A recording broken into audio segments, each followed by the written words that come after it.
Hello and welcome to Universes Collide.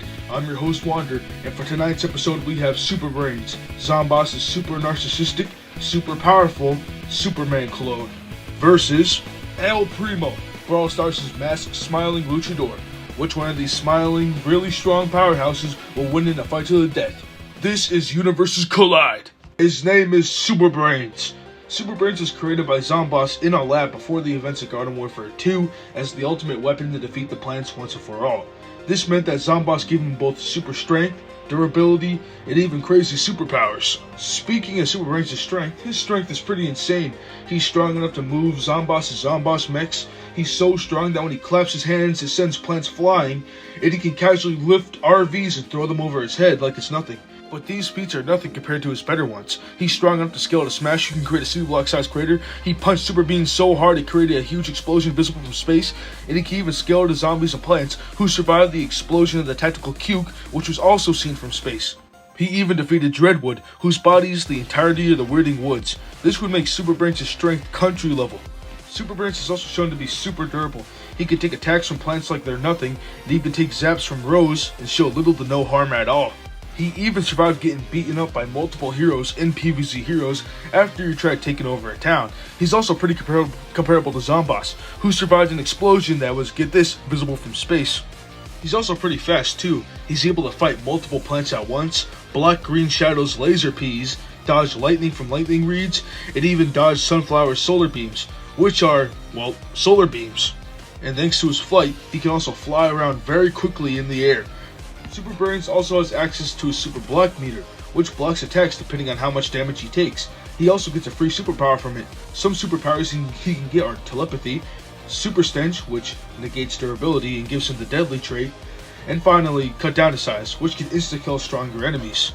Speaking of powers and abilities, Super Brainz has a shield he can use to block attacks. He has the Ultra Flying Fist, which he can charge to do more damage. He has the Turbo Twister, which he basically just spins around and does a bunch of damage to everything nearby to him. He has the Super Jump Thump, which sucks enemies in after slamming into the ground. And he has the Ultra Ball, which is basically a fireball projectile. He even has variants to this ability, with the Super Multi-Ball, which shoots 3 Ultra Balls, however they do less damage, and the Homing Ultra Ball, which basically homes in on enemies, does more damage, but is a bit slower than the regular Ultra Ball. And last but not least, he has his Heroic Kick, which he can use to knock enemies away, and his Hand Laser, which he can fire for a short period of time before it starts overheating and eventually overheats. Super Brainz is also pretty smart for being a zombie, or for zombie standards. He knows how to pile basic mechs and vehicles, and he beat both the Rose and Green Shadow by using his mirror. That's right, he beat them by using his mirror. And he's also pretty good at close range combat. It can even learn punch combos that have up to 4 punches. And finally, for his feats, he helped Zomboss take over Suburbia during the events of Garden Warfare 2. He defeated the Rose, Solar Flare, and Green Shadow in the events of Heroes, and he took over a town temporarily. He also helped defeat Dreadwood and Bloodcap during the events of Battle for Neighborville. Despite everything, Super Brainz is still pretty dumb. And he's extremely narcissistic as well. He's literally in love with himself. His abilities also have to recharge after every use, and he can only use the super block meter 3 times. Despite his flaws, he's still one of Zomboss' most powerful zombies. But could he defeat Brawl Stars' masked luchador? Let's see.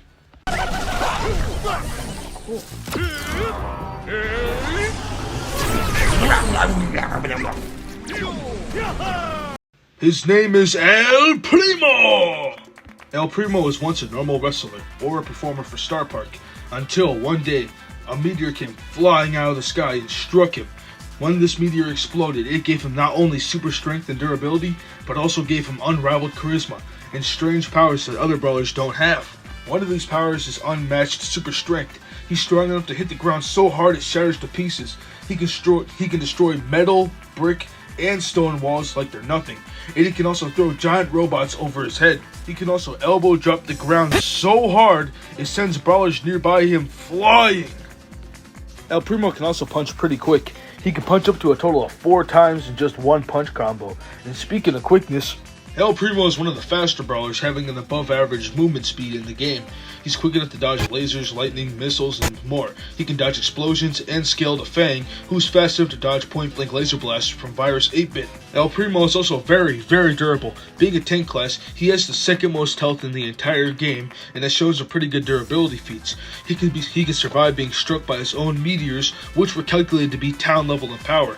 And he can also take being beaten by Fang, who's physically on par with him, and El Primo himself is also physically superior to Colt, who survived a TNT barrel exploding in his face and launching him into a building.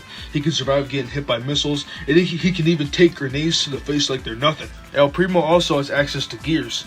These gears can boost his stats under certain circumstances, like the strength gear, which boosts his strength if he's under half health, the speed gear, which allows him to move faster if he's in bushes, the shield gear, which makes him slightly more durable, and finally the health gear, which allows him to regenerate his health a little bit quicker. El Primo also has his elbow drop. He can use this to knock enemies away and send them flying. He can either do fire damage or move faster depending on what star power he has equipped. El Primo also has the ability to summon meteors, and these meteors have been calculated to have town levels of power. That's right, El Primo is town level. He can also throw things over his head with a suplex supplement, and El Primo also has a unique trait called the tank charge trait. This trait allows him to charge his super depending on how much damage he's taken. Some of his costumes even give him cool weapons and abilities, like his El Tigre skin, which gives him claws, and his El Dragon skin, which allows him to fly in the air. Like I said earlier, El Primo is a pro wrestler who specializes in hand-to-hand combat. He can perform suplexes, elbow drops, and punch combos, and he can keep up with smarter and more cunning foes, like Fang, who's a master of martial arts, and Jesse and Bell, who have shown to be pretty smart. And finally, for his feats, El Primo could summon meteors for fun. He kept up with Fang in the Year of the Tiger tournament, and he even has his own trio, being a part of the Performer Trio. He's also a performer for Star Park, and he's also regarded as the physically strongest brawler in Brawl Stars. However, despite his many cool abilities, he barely has any options at range. He's been beaten by brawlers lesser than him, and his super and his abilities need to recharge, and some of his abilities are limited to costumes. However, despite these weaknesses, El Primo is still one of the strongest characters in Brawl Stars. But will his strength be enough to defeat Super Brainz? Let's see. And finally, after a year-long wait for a new episode, again, I'm sorry guys, the winner of this universe's collide is... Super Brainz! Now let's get to why Super Brainz wins this battle. Before we get into why Super Brainz won, let's just talk about El Primo's advantages in this fight. El Primo is the way more experienced fighter, as he's an actual wrestler and has a lot of wrestling experience. His speed and strength boosters can also help keep him in the fight for a while, and he's actually a bit faster than Super Brainz thanks to his speed boosters. And sadly, that's where El Primo's advantages end in this fight. Super Brainz was way physically stronger. Even though El Primo could summon a town-level meteor, Super Brainz was able to punch Super Beam so hard that when he collided with the planet, it made an explosion visible from space, which was calculated to be country-level in power. And not only that, but Super Brainz has many ranged options he can use to keep El Primo at bay. Super Brainz' super block meter and his many shields can also defend him and keep him safe from El Primo's more devastating blows, such as his meteors. Not to mention, Super Brainz also has multiple abilities that can negate durability, like Super Stench and Cut Down to Size, which he can probably use to insta-kill El Primo right there and then. And when it comes to flight, Super Brainz can fly whenever he wants, but El Primo requires a costume to fly. However, despite El Primo's superior speed and fighting experience, it wasn't enough to defeat Super Brainz' superior strength, durability, and arsenal. The winner of this universe's collide is... Super Brainz!